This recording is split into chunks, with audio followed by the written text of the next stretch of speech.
What would you do if one rainy night, two little girls showed up at your door, shivering, scared, and said, "You're our father?"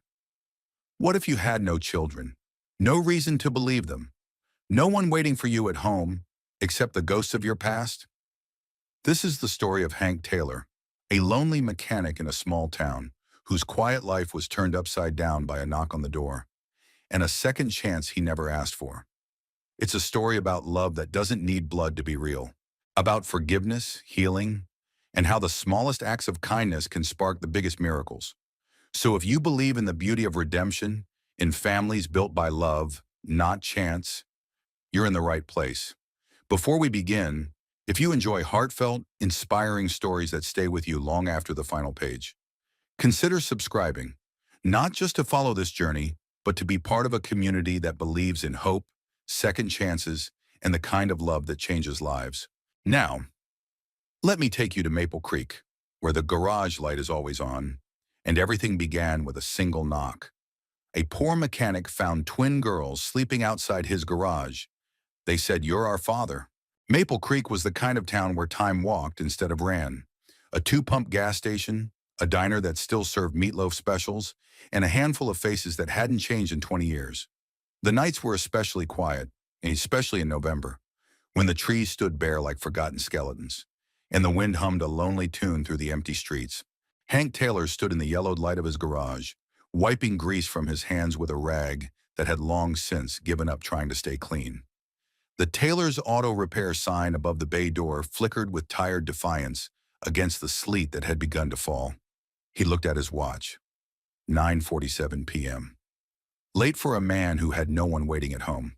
The clang of metal echoed faintly behind him as he locked up the last toolbox. Another slow day. One oil change, two tire rotations, and a polite but final, "We're going with the dealership," from a longtime customer. Business had been dwindling for years. Hank didn't complain. He wasn't the kind who did. He just kept showing up, one bolt at a time. He was about to switch off the porch light when something caught his eye. A flicker of movement near the side of the building, beneath the narrow awning where old tires were stacked. At first, he thought it was a stray dog. But as he stepped closer, boots crunching on the gravel, the shape grew clearer. Two children. No. Girls. Small. Curled into each other under a thin soaked blanket. Their hair was the same shade of honey blonde, matted to their cheeks by the rain. They were shivering so violently their teeth chattered in rhythm. "Hey now," Hank said gently, crouching beside them. His voice was gruff from disuse, but low and warm. "You all right, sweethearts? Are you hurt?" One of the girls stirred. Her eyes opened, wide, impossibly blue, and far too tired for someone her age. "Are you Mr. Hank?" she asked, her voice barely a whisper. He blinked. Yeah, I'm Hank Taylor." The girl looked at her sister, who nodded once without opening her eyes. She turned back to him, eyes shining with tears and something deeper. Fear, maybe, or hope. "You're our father," she said. The words hit Hank like a wrench to the chest. He rocked back on his heels, heart stuttering in his ribcage. For a moment, the only sound was the sleet tapping on the metal roof. What, what did you say?" The girl pulled the blanket tighter around her sister. "Our mama. She told us your name. She said if anything ever happened, we should find you. She said you fix cars, that your garage would always have a light on." Hank stared at them. Every instinct in him screamed confusion. He'd never had kids. He'd never known he had kids. He hadn't seen Emma, the only woman who had ever mattered, since the day she left without saying goodbye. That was, 9 years ago? He looked at the girls again. They couldn't be more than 8. "Come on inside," he said softly, shaken to the bone, but steady in his steps. "Let's get you dry and warm, and we'll talk." The garage had a back room Hank used as his makeshift office and break area, a small cot, an old electric heater, a dented kettle, and a table that doubled as his dinner companion most nights. He flipped on the light and draped a clean shop towel across a chair. "Sit here. I'll get you something hot." The girls moved like fawns, cautious, quiet. They didn't ask questions. They didn't cry. That scared Hank more than anything. He heated water on a hot plate and poured it into chipped mugs with instant cocoa. As the smell of chocolate filled the small space, the girl's cheeks flushed pink again. He handed them the mugs, kneeling in front of them. "I'm sorry," he said gently, "but I think there's been a mistake. I never had kids." The one who had spoken earlier, Lily, he'd soon learn, reached into a small, water-damaged backpack. She pulled out a plastic bag, inside of which was a folded note and a photograph. Hank took the photo first. His breath caught. It was Emma. Emma, with her wild brown curls and crooked smile, holding two babies, one on each hip. She looked tired, but she also looked happy. The note was short. "Hank, if you're reading this, I'm gone. I didn't know where else to send them. You're the only good man I've ever known. Please take care of them. I'm sorry." "Emma," Hank's hand trembled. The photo slipped from his fingers and landed on the floor, face up like a ghost that refused to fade. He stared at the two girls, now sipping cocoa, eyes flickering between him and the heater. Emma's eyes, Emma's nose. They had her features, no doubt, but there was something else too, a quiet resilience that felt hauntingly familiar.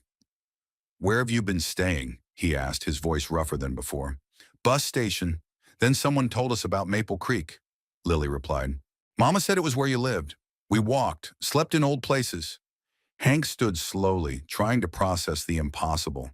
His world, quiet, simple, built on routine, had just been turned inside out by two small strangers and a ghost from his past. But he didn't ask them to leave, didn't call the sheriff, didn't question the absurdity of it all. Because deep down, in a place beyond logic and doubt, something shifted. He looked at the cot, too small for three. He'd sleep on the floor. "Finish your cocoa," he said, voice softer than it had been in years. "We'll figure things out in the morning." Outside, the sleet turned to snow. The Taylor's auto repair sign buzzed quietly in the dark, refusing to give out. Inside, for the first time in nearly a decade, Hank Taylor didn't fall asleep wondering what he'd lost. He lay awake, listening to the slow, even breaths of two little girls and the soft hum of something fragile and unfamiliar blooming in his chest.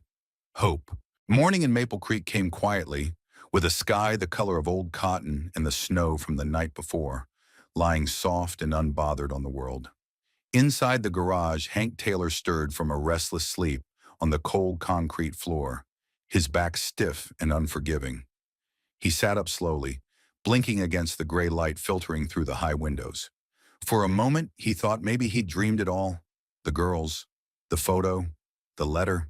Then he heard soft voices behind the curtain he'd strung up to divide the office from the garage bay.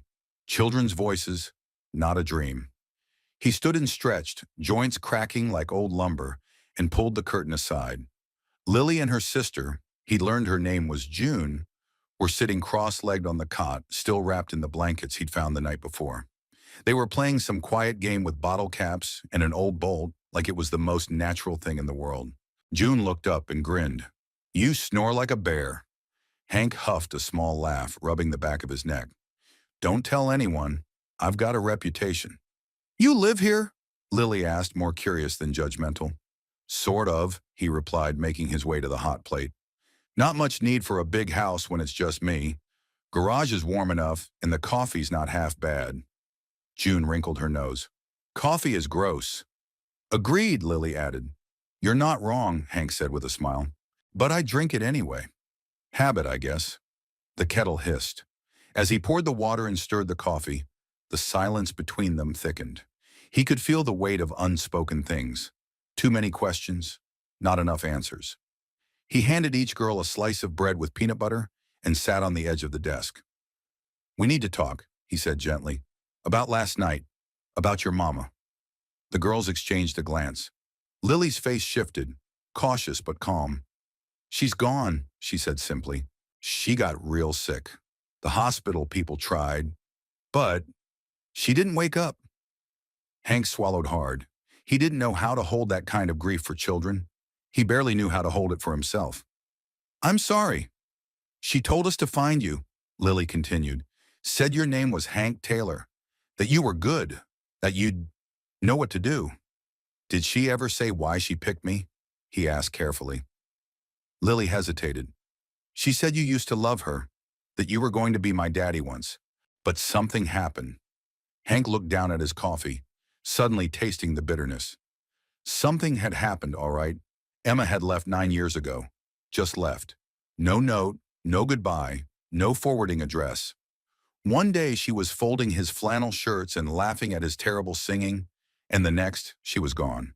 He'd searched for months, called hospitals, looked through missing person reports, even drove to her sister's last known address in Omaha. Nothing. She'd vanished. Until now. He reached into the desk drawer and pulled out the photo from the night before. Emma, holding the twins. He stared at it for a long time, his thumb brushing the edge of her smile. "How old are you, girl?" he asked. 8.5, June said proudly, mouth full of bread. That would have been just months after Emma disappeared. His stomach twisted. "You're not...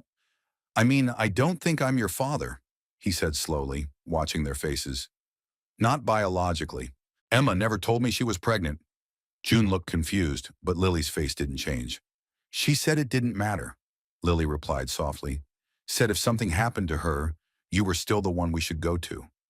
There was no anger in her voice, no desperation, just a quiet certainty that broke Hank's heart wide open. He didn't know what to say to that, so he said nothing. That afternoon, Hank took them to the county office. The social worker, Ms. Ramirez, was a sharp-eyed woman with kind hands and a calm voice. She took the letter, the photo, and the backpack. She asked questions. Hank answered what he could, which wasn't much. No birth certificates, no legal guardianship, no proof of relationship. "They can stay with you temporarily," she said at last, "but the state needs to verify next of kin. We'll begin a placement process unless a biological connection is proven or legal custody is arranged." "What about DNA testing?" Hank asked. "We can start that, yes. But even if you're not the father, the girls need stability. If their mother named you, that counts for something." Lily sat quietly beside him, holding June's hand. "She said he's our dad," June piped up, "even if he doesn't know it yet." Ms. Ramirez smiled gently. "Children often know more than we give them credit for." As they left the office, Hank paused on the front steps. Snow had started falling again. Soft, steady. The girls looked up at him like he was the sun. "What now?" Lily asked. Hank looked down at her. His heart didn't have space for logic anymore. Only this strange, sudden responsibility that felt less like a burden and more like purpose. "Well," he said, putting a hand on each of their shoulders, "I guess we find you both a proper place to sleep that doesn't involve oil stains and crankshafts. Then maybe figure out where to hang your coats." That night, he dragged an old space heater into the garage bay and cleared out the corner. He set up a borrowed mattress, found 2 faded sleeping bags, and let the girls pick out which of his oversized t-shirts they wanted as pajamas. As he turned off the light, June whispered, "Do all daddies live in garages?" Hank chuckled softly from his cot. "Only the lucky ones." The heater hummed faintly in the garage that night, casting warm air over the sleeping forms of Lily and June as snow tapped lightly on the roof. Hank lay awake on his cot, staring at the ceiling, arms folded behind his head. He hadn't had a full night's sleep in years. Not since Emma. Not since everything. But this was different. Not insomnia from loneliness. Not restlessness from unpaid bills or the ache in his knees. This was something else. Something heavier. The girls breathed softly across the room, nestled in their makeshift corner with hand-me-down blankets and a stuffed rabbit June had named Muffin. The air still smelled faintly of motor oil and rubber, but it had changed. Lighter, somehow. Warmer. Emma. Her name echoed in his chest like an old bell. Seeing that photo again had jolted something loose in him. The memory of her voice, the way she'd laugh with her whole body, the smell of lavender in her hair. All of it had been buried deep beneath years of rust and resignation. He sat up, careful not to wake the girls, and reached for the photo again. Her eyes looked straight into his, just as they had when she'd first walked into the garage. A flat tire and a 1,000-watt smile. More than a decade ago. He had fallen for her fast. Hard. It was like trying to stop a freight train with his bare hands. She was unlike anyone in Maple Creek. Sharp and funny, with a kind of restless energy that made him feel alive again. She made him believe that maybe he wasn't just some guy who fixed cars and drank black coffee in silence. Maybe he could be something more. Someone more. And then, one morning, she was gone. No fight, no warning. Just her half of the closet empty and a folded note that said, "I'm sorry, I can't stay." He had never understood it, never found closure. Just questions that settled into his bones like winter frost. Now here he was, 9 years later, with two girls asleep in his garage, claiming to be his daughters, holding a photo and a note signed by the same woman who had broken him. He rose quietly and stepped into the office. From the same drawer where the photo had been hidden, he pulled out a thin envelope. It was yellowed with age, brittle around the edges. The one she'd left him that morning. He'd never thrown it away. Opening it again felt like reopening a wound that had never healed. "Hank, this is not your fault. Please don't try to find me. It's something I have to do alone. I love you. That's why I have to leave." No explanations. No trail to follow. Just pain, until now. The next morning, Hank was already up when Lily patted in, rubbing her eyes. "You sleep okay?" he asked. She nodded. "It's warmer than the bus station." He smiled. "We'll get you girls something better soon. I promise." Lily glanced at the photograph on the desk, the one with Emma and the twins. "Do you miss her?" Hank didn't answer right away. Instead, he leaned back, hands in his pockets. "Every day," he said at last. "She used to sing to us," Lily said softly. "Mostly old songs. She said you taught her one. Something about the moonlight and a truck." Hank chuckled despite himself. "Harvest Moon. Neil Young. She hated country, said it was all about breakups and beer. But that song, she'd hum it every time she was doing dishes." Lily nodded like she knew. Maybe she did. "She said you were the only person who ever made her feel safe," Lily added, "even when she messed everything up." Those words hit harder than he expected. "Did she ever say why she left?" he asked gently. "She said she made mistakes, big ones, and that some things couldn't be undone." Hank leaned forward, elbows on the desk. "That's not true, you know." "What's not?" "That some things can't be undone." He looked at her, his voice firm but kind. "Sometimes you get a second chance." Later that day, Hank drove them into town in his rusted pickup. Maple Creek was small, but it had its charms. Main Street with its antique shop and cafe, a small library with crooked shelves, and a church that doubled as a community center. People noticed, of course. Hank Taylor, longtime bachelor, pulling into the diner parking lot with two girls in the front seat. He could see the questions in their faces as they passed. Neighbors, old customers, the mayor's wife. But no one said anything. Not yet. Inside the diner, Miss Dot, owner, waitress, and town gossip, raised a penciled eyebrow as she poured Hank his usual. "Well now," she said, setting down 3 menus. "Didn't know you'd started a youth outreach program." "Their family," Hank said simply. Dot blinked. Then she smiled. "That's good. You needed family." Lily and June each ordered pancakes with strawberries and whipped cream. Hank had the breakfast special and a strong cup of coffee. For a moment, it felt almost normal, like they'd always belonged together.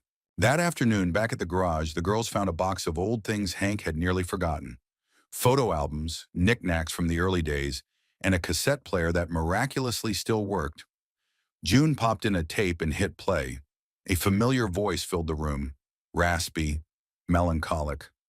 "But I'm still in love with you. I want to see you dance again." Hank froze. Emma's voice, singing over the recording. She had recorded herself singing Harvest Moon.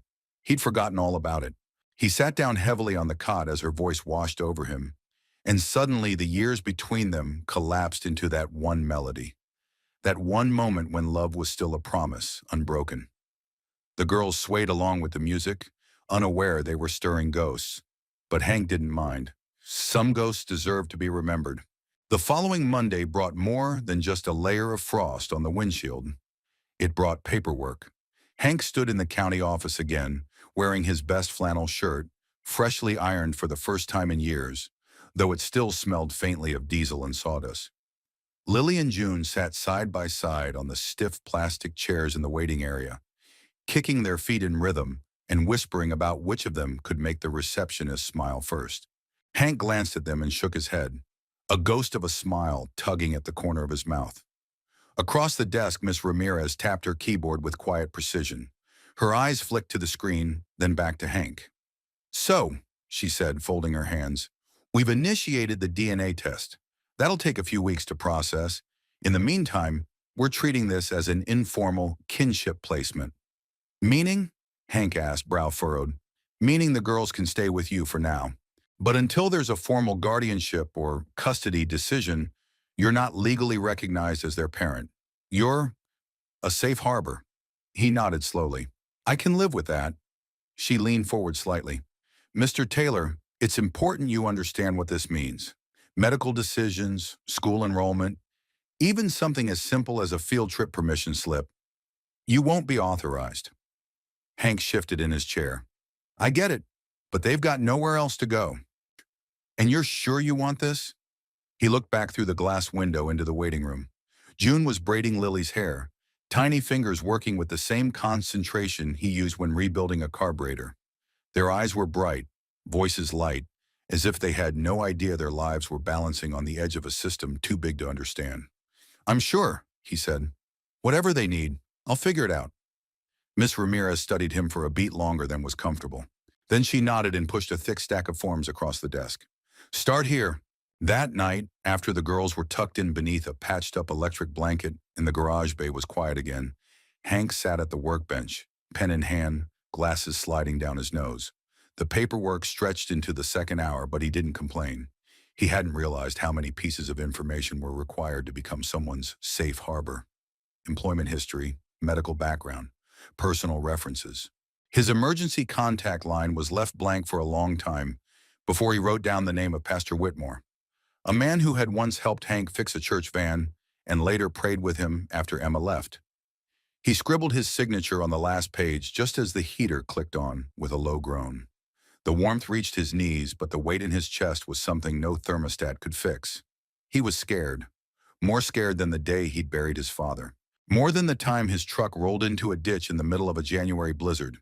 This fear was quiet, slower, like a question that had no answer. What if he wasn't enough? In the morning, the girls woke to the smell of cinnamon and burnt toast.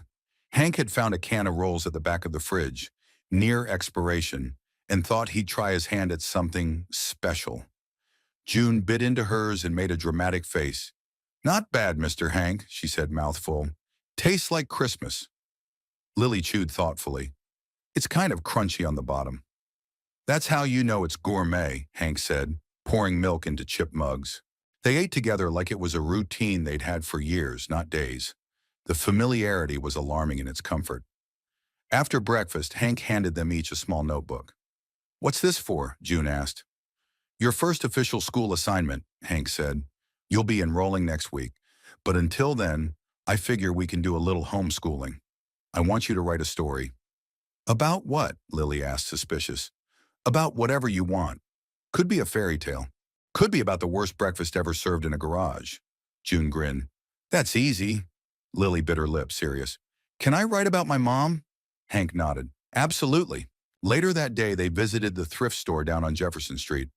Miss Marla, the owner, lit up when she saw Hank walk in with two young girls. "Well, well," she said, adjusting her reading glasses. "Didn't think I'd live to see the day Hank Taylor walked in for anything but a replacement toaster." "Need some clothes," and he said. "Kid-sized." She arched a brow.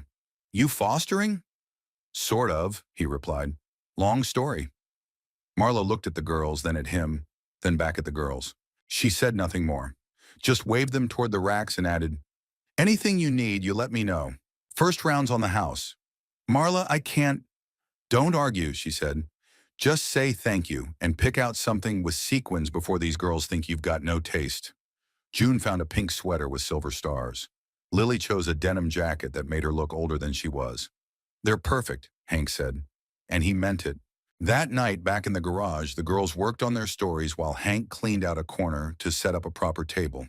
He found an old lamp, replaced the bulb, and adjusted the height so the light hit just right. Lily handed him a page before bed.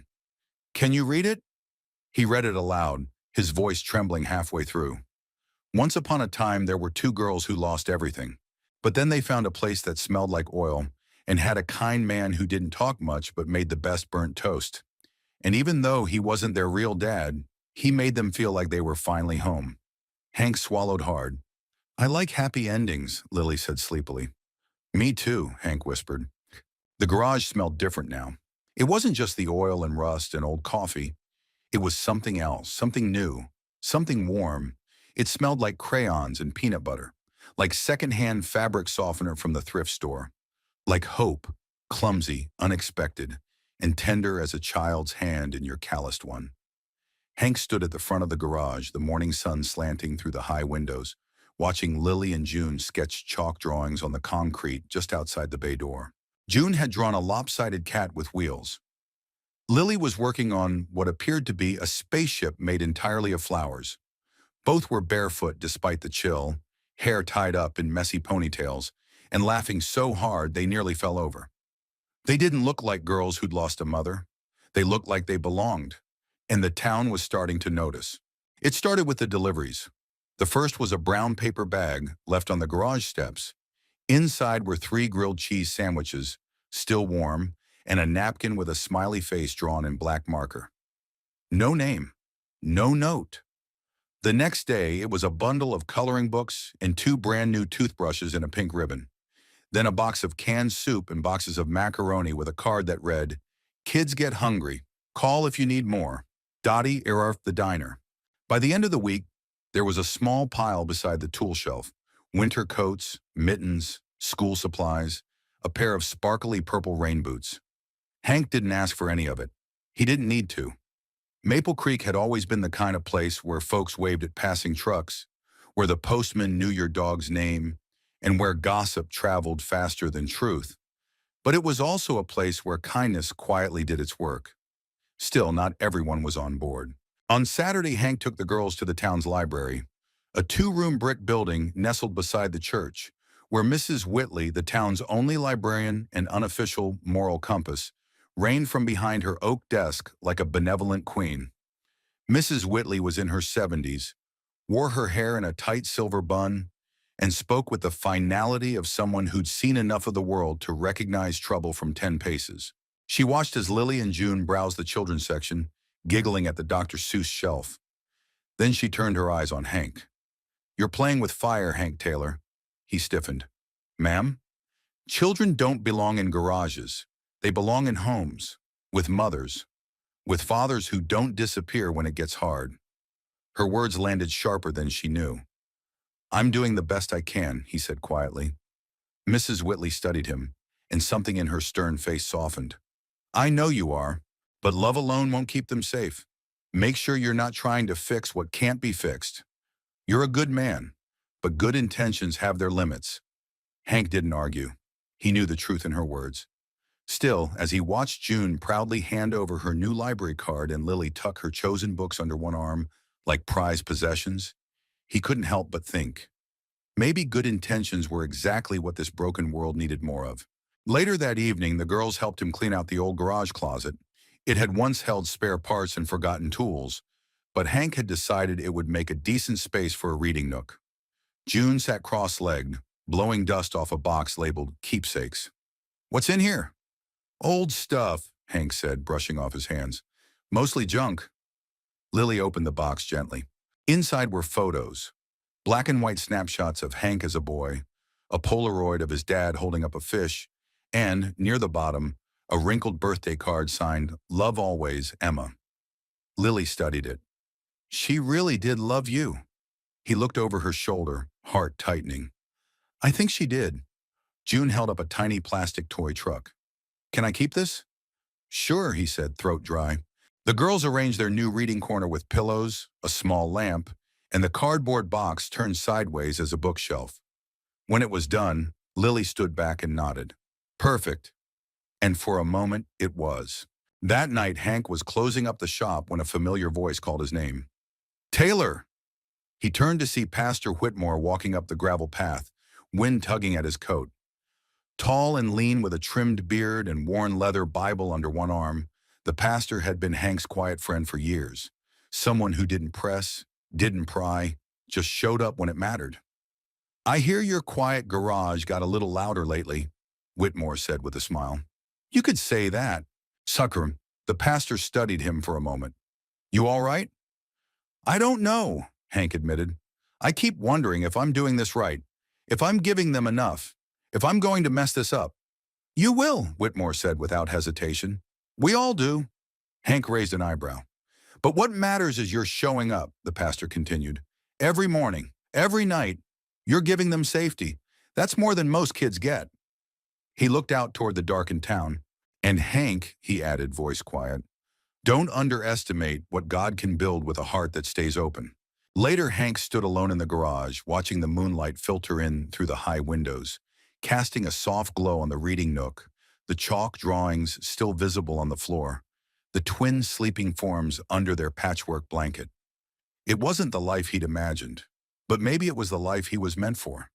And as he turned off the lights and pulled the garage door shut, he whispered a promise to no one and to everything. I'll stay open. I'll show up. Because love wasn't perfect. It didn't come with blueprints or instruction manuals, but it was workable. And Hank Taylor was nothing if not a man who knew how to fix things. It was late afternoon when the knock came.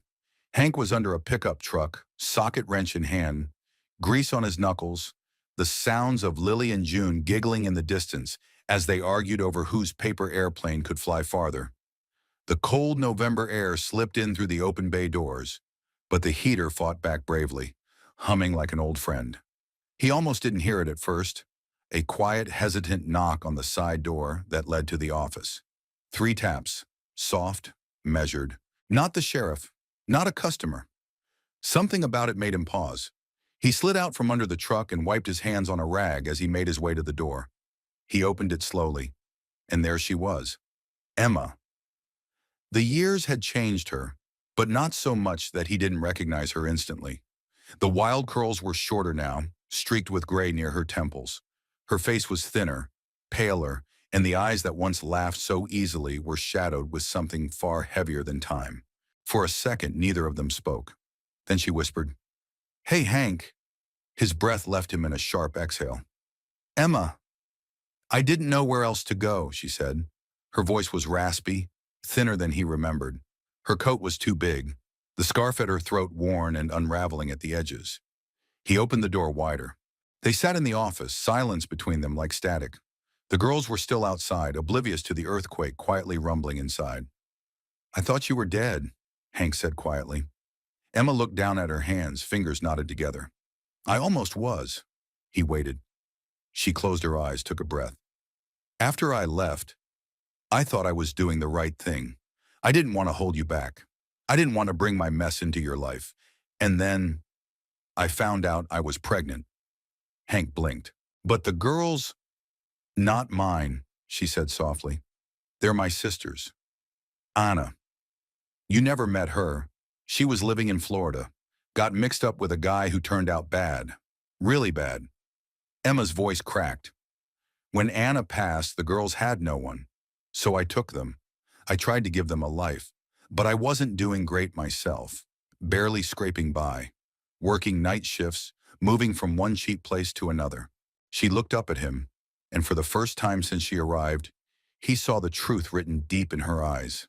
Shame, grief, and something else. Surrender. Then the diagnosis came. What diagnosis? Hank asked, alarm rising. Lymphoma. Stage 2. That was 8 months ago. She smiled bitterly. I didn't have insurance, didn't have time, I just ran out of everything. She paused. Except for one name. Hank swallowed hard. I told them you were their father because I didn't know what else to say. I didn't think I'd see you again. But I knew if they had a chance, you were it. You were always the good one, Hank. He stood and walked to the window, needing space from the tidal wave of everything she'd just said. So you lied, he said after a long silence. Yes, she whispered. He turned to her. And you left, disappeared. Let me think you were gone forever. I know. And now you show up after I've been trying to hold this together, after they've started calling me dad. And what? You want to take them back? No, she said quickly, voice trembling. God, no. I don't want to undo anything. I don't have the right. Then why are you here? Because I missed them, she said. And I missed you. And I thought, maybe there was still something here. Something I didn't destroy. He didn't respond. Behind the silence, the sound of laughter echoed through the bay. Lily's and June's carefree joy, like a melody from a world that hadn't broken. Emma stood. If you want me to go, I will. I needed you to know the truth. He turned, eyes meeting hers. She looked older, yes, but underneath all of it, the weight of years of illness, of sorrow, there was still the woman he had once loved so deeply that her absence had left a scar he never tried to heal. And somehow that scar no longer ached. It burned. Not with anger, not anymore. With something dangerously close to hope. He walked her to the guest cot in the corner of the garage. You can stay here tonight, he said quietly. We'll figure out the rest tomorrow. She looked up at him. Thank you. Before he turned to go, he paused. I never stopped loving you, you know, he said. Even when I tried. Emma blinked. Her lips parted slightly. But she didn't speak. She didn't need to. The next morning, Lily found them both in the garage kitchen, Hank pouring coffee, Emma sitting at the small table in one of his old flannel shirts, her hair wet from a shower. Lily froze, blinking like she'd seen a ghost. Mom? Emma stood slowly. Hi, baby. June ran in a moment later, and for one breathless second, time folded in on itself. Emma knelt. I'm here now. I'm sorry I was gone. I missed you so much. Ah.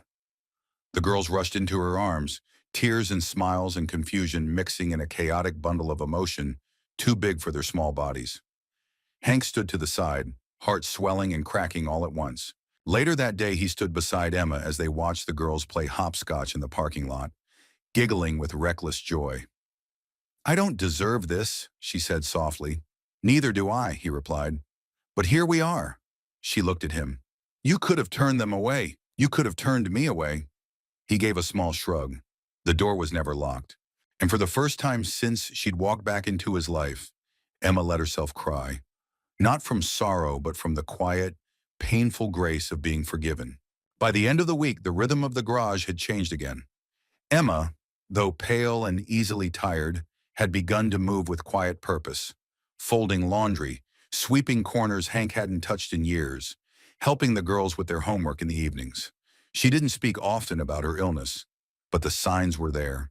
The way she rubbed her temples when she stood too fast, the bruises that appeared too easily on her arms, the fatigue that set in after even a short walk. Hank noticed it all. He didn't say much either, but he was watching and worrying and remembering. One afternoon, he found her sitting on the stoop behind the garage, wrapped in an old wool blanket, eyes fixed on the tree line where the last of the leaves clung to the branches like they didn't want to let go. He handed her a mug of tea. Chamomile, the fancy stuff, he said. She smiled, tired but genuine. You always made the best tea. Don't lie, he said, sitting beside her. You once said my tea tasted like dishwater. I was younger then, she said, taking a sip, and a lot less polite. They sat in silence for a moment, the quiet between them no longer brittle or sharp, but soft, like an old blanket, mended and worn, still useful. You seeing a doctor now? He asked carefully. Emma hesitated, then nodded. The one in Greenville. The girls don't know everything yet. Just that I was sick. You still sick? She took another sip. I'm in treatment. Early stage. They caught it in time, I think. But it's expensive and exhausting. I've had to stop and start too many times. Hank looked out at the woods. I've still got a little in the bank. Not much, but enough to get you to your next appointment.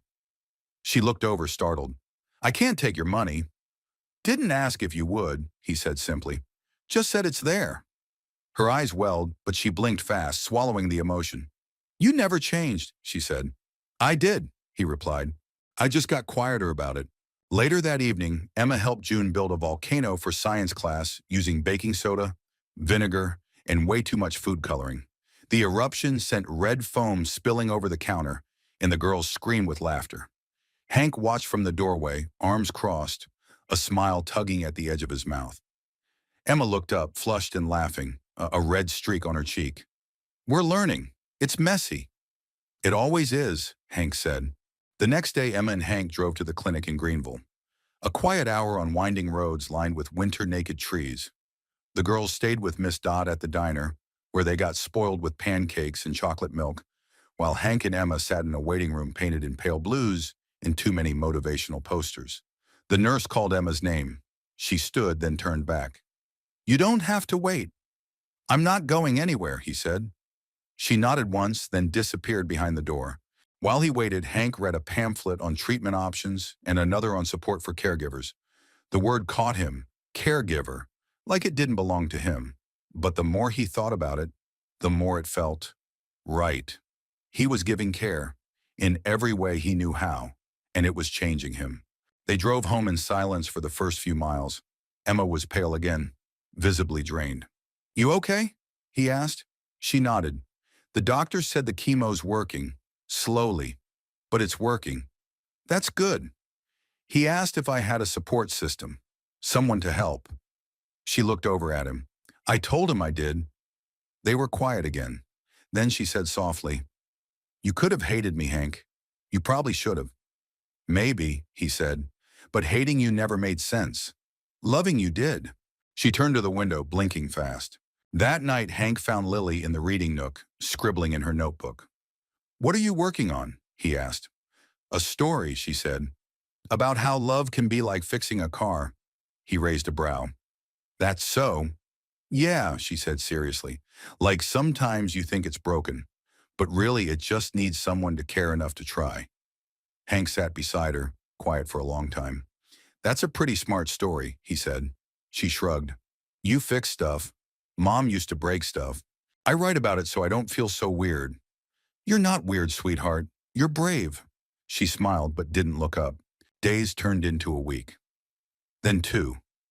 The girls settled deeper into the rhythm of garage life, school days, and bedtime routines. Emma began to regain some color. Hank found himself humming while making breakfast. One Sunday morning after church, Pastor Whitmore pulled Hank aside. "You look different," the pastor said. "I feel different." Whitmore studied him. "She's back. That a good thing?" "I think it is." "Think or no?" Hank paused. "No." "Then let her in," the pastor said. "Second chances don't knock twice." That evening, as snow began to fall lightly outside the garage and Lily and June drifted off under their blankets, Hank and Emma sat at the old workbench, sipping tea. She reached over and took his hand, a small gesture but steady. "I don't know what tomorrow brings," she said. "I can't promise much, but I want to try, if you'll let me." He looked at her, at the scars and strength in her eyes, at the quiet storm she carried so gracefully now. "I never stopped leaving the light on," he said, "even when I thought you'd never come back." She leaned her head against his shoulder, and in the warmth of the garage, surrounded by the smell of metal and oil and childhood laughter, a new kind of love took root, older, wiser, and more deeply earned than anything that had come before. The envelope arrived on a Tuesday. It was thin and official looking, stamped with the seal of the county and addressed to Hank in rigid block letters. It sat on the counter of the garage for most of the morning, unopened, as Hank rotated tires and changed oil and tried not to think about it. But it sat there like a weight, like a question that needed an answer. It wasn't until lunchtime, while the girls munched on grilled cheese in the break room and Emma rested on the cot with a book across her chest, that he finally picked it up and tore it open. He read the letter twice, then a third time, and then he sat down, slowly, letting the reality of it settle deep in his chest. That afternoon, while the girls colored at the table and the heater whirred faintly in the background, Hank knelt beside them. "Can we talk for a minute?" he asked. Lily looked up first, always the more watchful of the two. "Are we in trouble?" "No," he smiled. "Not even close." He pulled up a stool and held the letter in his hand, folding it in half like it would soften what came next. "They finished the DNA tests," he said gently. June blinked. "What's that again?" "It's a way to tell who someone's biological family is, to see if I'm your real dad by blood." Lily's hand curled around the crayon she was holding. "What did it say?" Hank took a breath. "It said, I'm not." Silence fell over the room like a blanket. Not harsh, just thick. June looked down. Lily looked away. "But," Hank continued, voice steady, "it also said something else, something important." The girls glanced back. He leaned forward. It said I can still be your dad. Legally, if I want to adopt you. Lily blinked, unsure. But we're not yours. Hank smiled, eyes warm. That doesn't change how I feel about you. Blood doesn't make someone a father. Love does. Showing up does. He pulled out two small boxes from under the table and placed them gently in front of each girl. They opened them slowly, curious. Inside were necklaces, simple silver chains with small, round pendants. One had L engraved, the other J. Wakanon, June's eyes lit up. They're so pretty. They were my mom's, Hank said, and hers before that. They've been in my family a long time. I want you to have them. Lily's lip trembled. But what if you change your mind? He reached out, gently brushing a strand of hair behind her ear. I won't, I promise. She stared at him for a long moment, and then without a word she launched herself into his arms, nearly knocking him off the stool. June followed, wrapping her tiny arms around both of them, all elbows and warmth and emotion, too big for words.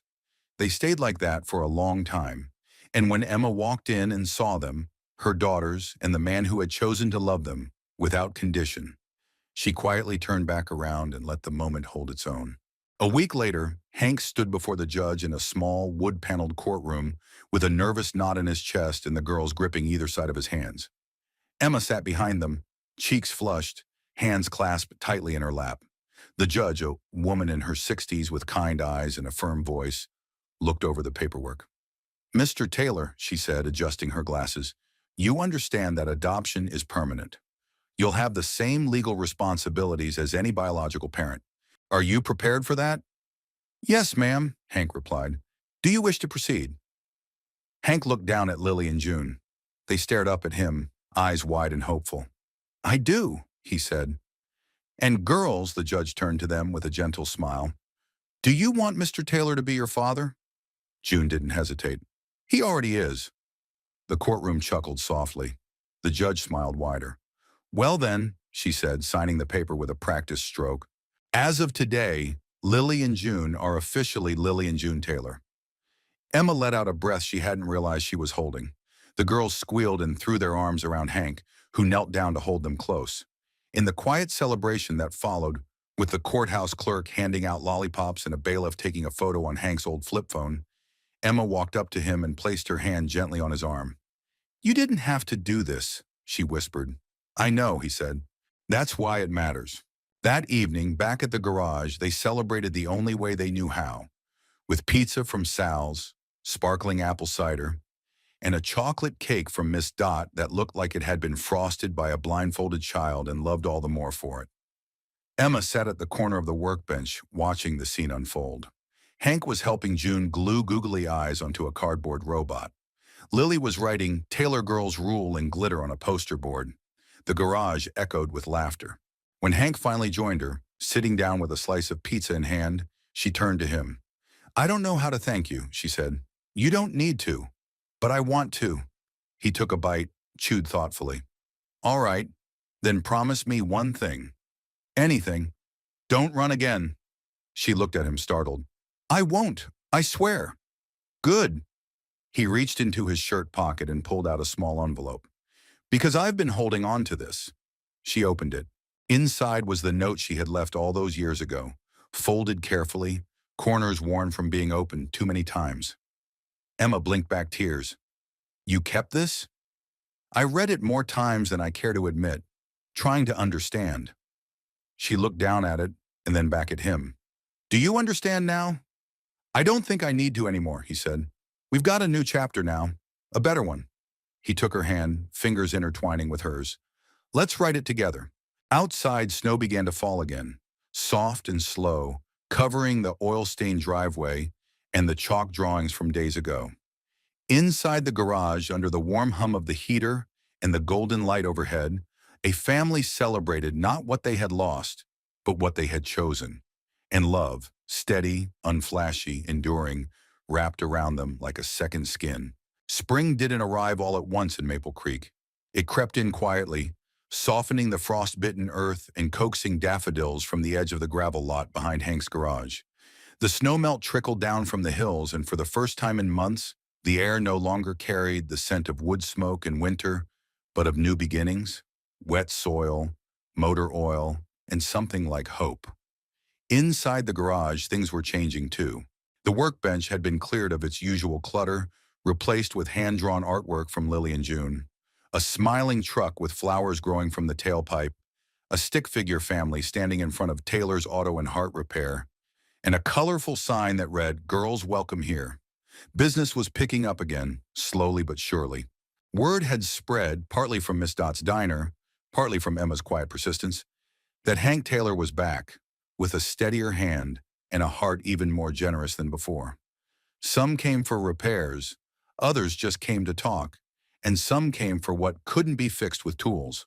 It was Emma's idea to start offering complimentary rides for single mothers in need of car repairs. She called it Taylor's Grace Days. Once a month, she'd put out a flyer, simple, black and white, promising a free checkup and discounted labor for anyone in a bind. At first, Hank resisted. "Emma," he said, scratching the back of his neck, "I can barely cover my own costs. What if they take advantage?" She tilted her head. "What if they don't?" He didn't argue, mostly because he knew she was right, and she didn't stop there. Emma had always been good with numbers, and now she took over the books, organizing receipts into color-coded folders, setting up a spreadsheet on the old garage computer that Hank hadn't used since 2012. She brought in fresh towels for the bathroom, painted over the peeling employees only sign, even added a little potted fern to the front counter. At first, Hank grumbled about it, called the plant ferny and claimed it made the place smell like soap. But the truth was, the garage hadn't felt this alive in years. Neither had he. One sunny Saturday morning, June stood on a milk crate, helping Hank replace the brake pads on a 2006 Corolla. Her hair was pulled into twin puffs, safety goggles too big for her face, but she looked every bit the apprentice. "You think I could be a mechanic when I grow up?" she asked, peering into the wheel well. Hank smiled. "If you can get that bolt loose without stripping it, you already are." June stuck her tongue out in concentration and turned the wrench with all her might. The bolt gave with a satisfying click. She squealed with pride.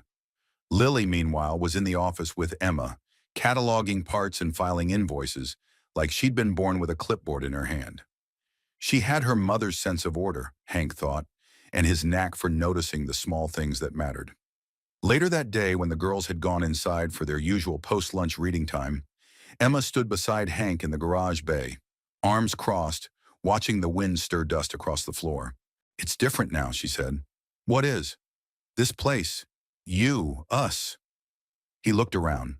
The same cracked floor, the same tin roof, the same fading Taylor's auto repair sign, and yet everything was different, because now love lived in the corners.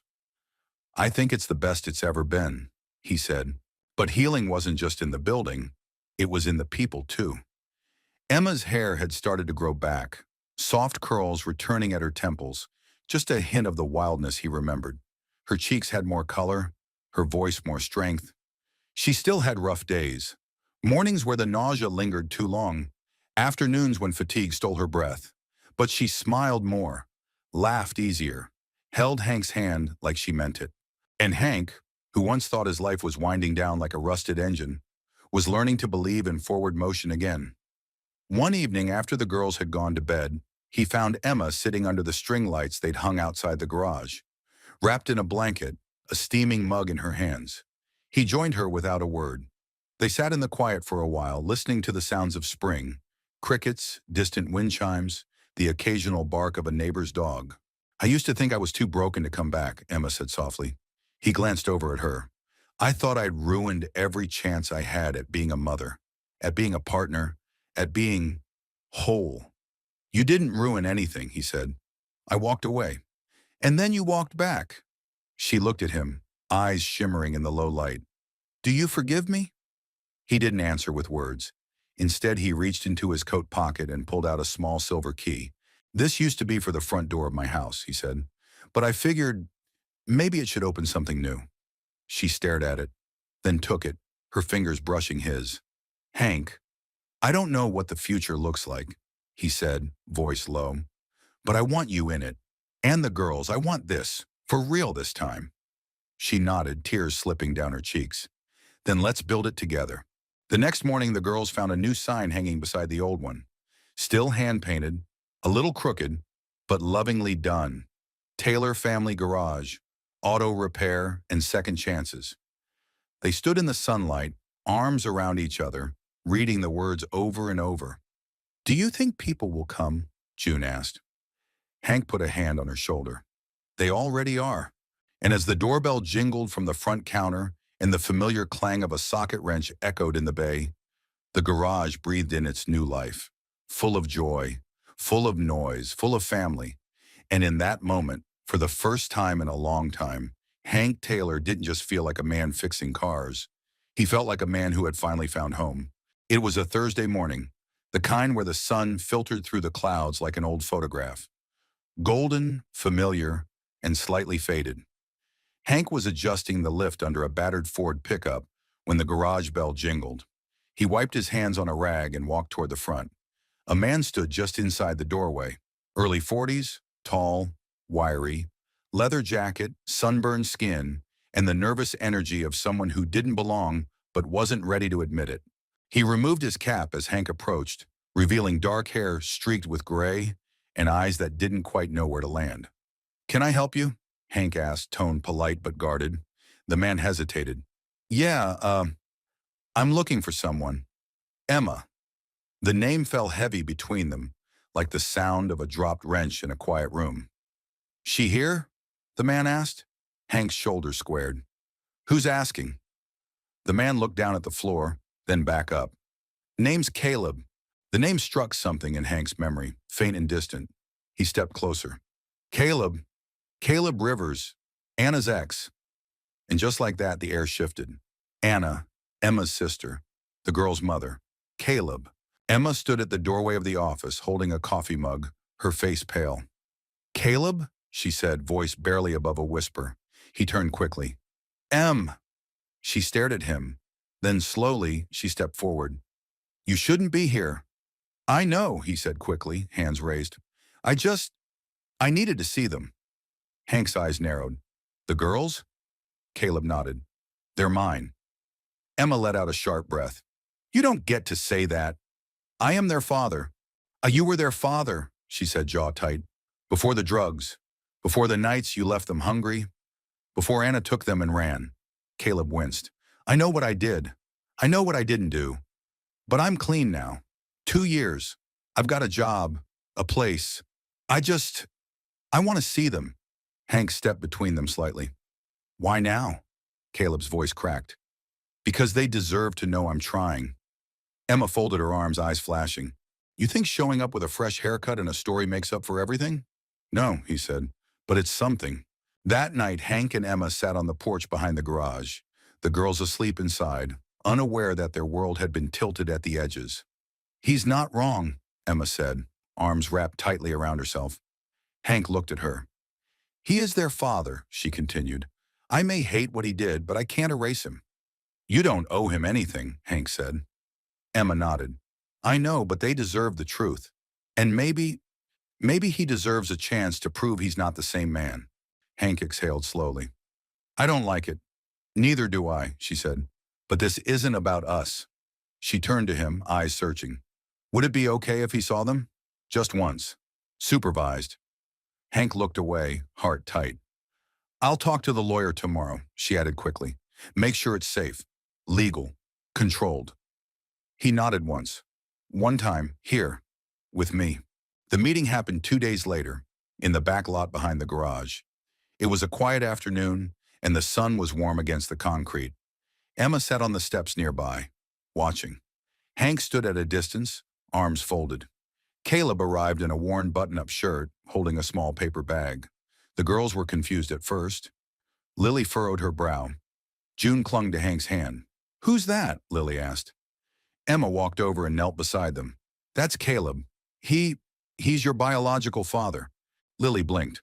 "But we already have a dad." She looked up at Hank, eyes steady. "Yes," Emma said, her voice breaking. "Yes, you do." Caleb knelt down awkwardly, not too close. "Hey, I brought you something." He handed them each a small sketchbook, the covers hand-painted with their names. "I'm not great at art," he said, "but I tried." June opened hers and smiled. Mine has a rocket on it, Caleb chuckled. I heard you liked space stuff. Lily looked at him, serious. Are you going to stay? Caleb's face fell. No, honey, I'm not here to take you away. I just wanted to see you and say I'm sorry for everything. There was a pause. Lily looked at June, then at Hank, then back at Caleb. Okay, she said, but you can't make Mommy sad again. Caleb swallowed hard. I won't. The visit lasted 20 minutes. Then Caleb stood, nodded at Emma and Hank, and left as quietly as he'd come. Later that night, Hank tucked the girls in and found Emma sitting at the edge of the bed in the office, looking out the window. You okay? He asked. She nodded. He didn't try to take them. He didn't lie. That was more than I expected. Hank leaned against the doorframe. You think he'll come back? Maybe, she said, but I don't think the girls want him to. She looked at him. They chose you, Hank. I didn't do it for that. I know, she said, standing. She walked over and took his hand. But it matters. The next morning, Lily left a note on the workbench. Dear Dad, thank you for being the kind of dad who stays. Love, Lily, your real one, even if not by blood. Hank stared at the note for a long time, the words like a balm to every silent wound he'd carried. He folded it carefully and slipped it into his wallet, right next to the old photo of Emma and the girls. It was a gray morning when the summons arrived. A plain envelope, no return address, just the weight of uncertainty inside. Emma opened it at the kitchen table in the garage break room, her hands trembling slightly as she unfolded the letter. Her eyes scanned the words once, then again. By the third time, Hank had already set down his coffee. What is it? He asked, voice low. She looked up, eyes wide and stunned. Caleb, he's petitioning the court. For custody? Hank said, already feeling heat rise in his chest. No, she said quickly. For visitation. Regular, structured visitation. Hank stood and walked to the window, fists clenched at his sides. After one visit, he thinks he's ready for regular time with them? Emma sighed, voice strained. It's not unexpected. The lawyer warned this might happen. He turned around. And you're okay with this? No, she said firmly, but I'm not the only one who gets a say. The hearing was scheduled 2 weeks later. It would take place in the same courthouse where Hank had officially adopted the girls, where laughter had once echoed after a judge declared him their father. But this time, the air would be heavier, more uncertain. Emma spent those 2 weeks meeting with her attorney, reviewing statements, preparing documents. Caleb had hired representation too, a young, clean-cut man from a law office in Greenville. Hank didn't like him already. More than once, Hank found himself pacing the garage late at night, worry sitting in his chest like a weight he couldn't shake. He trusted the girls. He trusted what they'd built. But he didn't trust the system, not when it could reduce love to signatures and DNA. The morning of the hearing, the family arrived early. Lily wore a navy dress with tiny white daisies, and June had insisted on wearing her sparkly sneakers for luck. Emma looked calm, composed, but Hank could feel her anxiety in the way she squeezed his hand just a bit too tightly before they walked inside. Caleb sat alone at his table, hands folded, his expression unreadable. The judge, the same woman who had overseen the adoption, greeted them with a small nod. We're here today to review Mr. Rivers' petition for supervised visitation. Both parties have submitted documentation. Now we'll hear from those directly involved. Caleb spoke first. I know I wasn't the father I should have been, he said, voice quiet but steady. I failed Anna. I failed them. But I've spent the last 2 years working to be better. I'm clean. I've got a job, a stable place to live. I just want the chance to build something with my daughters. I'm not asking to take them away, just a chance to know them. His lawyer nodded approvingly. Emma was next. Caleb and I share history, she began, but I also share the truth. I took custody of the girls because Anna feared for their safety. Caleb has made progress, and I believe people can change. But I also believe that time doesn't erase trauma. I want what's best for them, and sometimes what's best is space. Then the judge turned to Hank. He stood slowly, palms sweating. I didn't expect any of this, he began. I didn't expect to become a father. I didn't expect 2 little girls to show up on my doorstep one night and call me something I'd never believed I deserved. But they did, and it changed my life. He paused. I'm not their father by blood. I know that. But I'm their father by everything that matters. By lunches packed and bedtime stories and late-night fevers and scraped knees. By presence. By choice. He looked directly at Caleb. I believe you're trying to do right. I do. But this isn't about redemption. It's about them. And right now what they need is peace. Stability. Not confusion. The judge nodded, then looked at Lily and June, who sat in the front row holding hands. Would either of you like to speak? She asked gently. Lily stood up. I don't remember him, she said, pointing to Caleb. But I remember when Mom got sick. And I remember Mr. Hank making us pancakes even when he burned them. I remember how he fixed June's robot when she cried. I remember him. She looked at the judge. He's our dad. June nodded firmly beside her. For always. The courtroom was quiet. Then the judge leaned back in her chair, hands steepled. Mr. River, she said, your efforts at recovery are commendable, and it's clear you care deeply for your children. But this court's priority is their well-being. She turned toward Emma and Hank.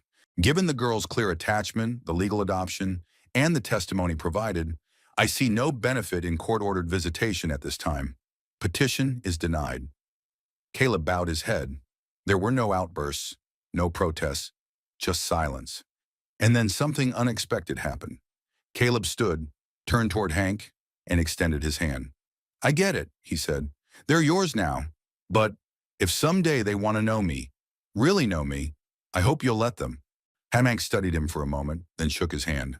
If that day comes, Hank said, we'll cross that bridge. Together. That evening, back at the garage, the girls celebrated with grilled cheese and a sheet cake that said, Forever Family, in slightly smudged red frosting. Emma laughed so hard she cried when June added googly eyes to the leftover decorations.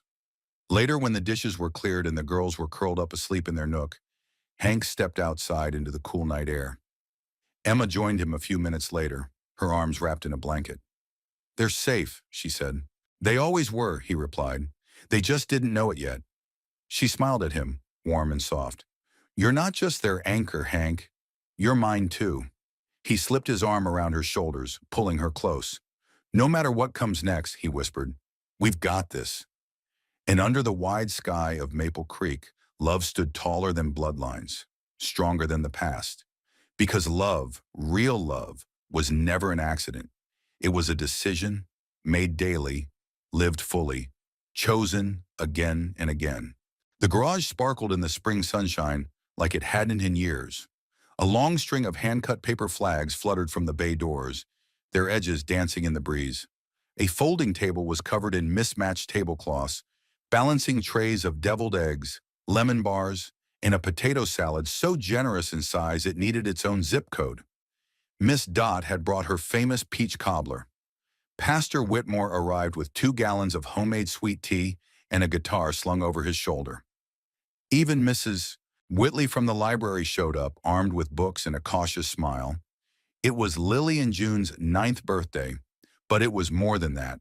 It was the first birthday they had ever celebrated with a real family. With cake, with candles, with people who stayed. And for Hank Taylor, it was the day the garage became something more than a workshop.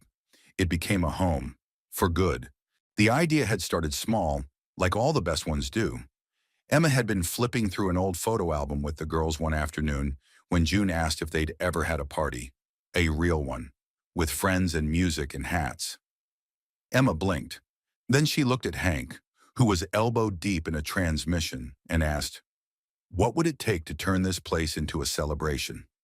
He'd glanced around at the dusty shelves and grease-stained floor and said without thinking, hope, and maybe a mop. A week later, the whole town was invited. Hank stood near the grill, flipping burgers and dodging smoke, when he saw Lily weaving through the crowd in her denim dress, face painted like a tiger, grinning from ear to ear. Dad, she called, breathless. June's trying to do a cartwheel in the parking lot. She any good? He asked, wiping his hands on a towel. Terrible, Lily laughed, but she says she's aerodynamic now. Hank chuckled and handed her a burger wrapped in foil. Fuel her up. She took it and paused. Hey, Dad? Yeah? I'm really happy. He looked down at her, this small miracle of a girl who had once knocked on his door with rain in her hair and a question too big for her years. "So am I, kiddo," he said softly. "So am I." He crossed the yard. Emma stood near the edge of the flower beds, chatting with Miss Marla from the thrift store. Her hair, growing in thicker now, bounced slightly as she laughed. There was color in her cheeks, strength in her posture. Her last scan had come back clear, a milestone they'd marked with milkshakes and a sunrise drive to the lake. She caught Hank's eye from across the lawn, and for a moment, the noise of the party fell away. There was only her, and the quiet gratitude of second chances. Pastor Whitmore strummed his guitar as the sun began to dip, the notes warm and golden in the late light. Children danced barefoot near the driveway, fireflies blinking their approval. Then, with a gentle smile, he called for everyone's attention. "I've been around this town for a lot of years," he began, voice gravelly and kind, "and I've seen a lot of stories. Some short, some messy, some that didn't seem like they'd turn out at all." He looked at Hank. But then a man opens his door one night, doesn't ask why, doesn't wait for proof, just opens his heart. The crowd murmured with soft smiles. And somehow in a town of cracked sidewalks and rusty signs, love grows again. He turned to Lily and June. "And you two," he said with a wink, "reminded all of us that family isn't about matching names or perfect plans. It's about showing up." Applause broke out, light and genuine. June bowed dramatically. Lily rolled her eyes and shoved cake into her mouth. Then came the moment they'd been waiting for. The cake, a double-layered chocolate sponge with thick white frosting, 9 bright candles dancing on top. Hank held the matches and Emma lit the candles, each one flickering like a tiny promise. "Make a wish," Hank said. June leaned close. "You first, Lily." "No, you," Lily insisted. They argued for a few seconds, then finally leaned in together and whispered something no one else could hear. Then they blew out the candles, giggling, hands clasped tightly. Later that night, after the tables were folded and the guests had drifted away, Hank stood alone in the garage bay, taking it all in. The garage still smelled faintly of gasoline and grilled onions. A single balloon floated near the ceiling. The chalk drawings from the party had already begun to fade under the faint mist of evening dew. He walked to the corner where his old cot used to sit, now replaced by a cozy armchair and a bookshelf built by June, and him during one particularly rainy weekend. He didn't recognize this version of his life, not because it was unfamiliar, but because it was full. Emma entered quietly holding 2 mugs of tea. "Girls are asleep," she said, handing him one. "Out cold? Like little angels with frosting breath." They stood for a moment, sipping in silence. Then she turned to him. "You saved them," she said. He shook his head. "No, they saved me." She rested her head on his shoulder. "Maybe we all saved each other." A long beat passed. Then he reached into his pocket and pulled out something small and smooth. A ring, simple, silver, quietly worn. Emma stared. "I was going to wait," he said, "but waiting's never been my strong suit." She blinked, lips parting. "I don't need big speeches," he said softly. "Just more days like today, more nights like this. You, me, the girls, this life." He slipped the ring into her palm. "Marry me, Em." She looked at him, really looked at him, and nodded, eyes shining. "Yes," she whispered. "Yes." Outside, the garage lights glowed warmly against the darkening sky. A beacon on the edge of a town that knew how to keep love alive, even when it showed up with scraped knees and a bruised past. The sign out front flickered once, then steadied. Taylor Family Garage. Auto repair and second chances. And beneath it, in smaller letters added just that day, read, "The lights are always on." Because love, real love, wasn't flashy. It didn't need spotlights or fanfare. It needed presence. It needed showing up over and over until broken things became whole, until strangers became family, and a mechanic became a father, not by chance, but by choice. If you've made it to the end of this story, thank you, truly. Your time, your heart, and your presence mean more than you know. Now I'd love to hear from you. Where in the world are you watching from? Drop your city, state, or country in the comments below. I always love seeing how far these stories travel and how they bring us all a little closer together. And if this story touched you, inspired you, or made you believe in second chances just a little more, Don't forget to hit that subscribe button so you don't miss the next chapter in this journey of love, hope, and healing. We've got many more stories to share, and I'd be honored to share them with you. Until next time, thank you for watching, for feeling, and for believing in the power of kindness, in the strength of love, and in the magic of a light that never goes out. Take care, and I'll see you in the next one.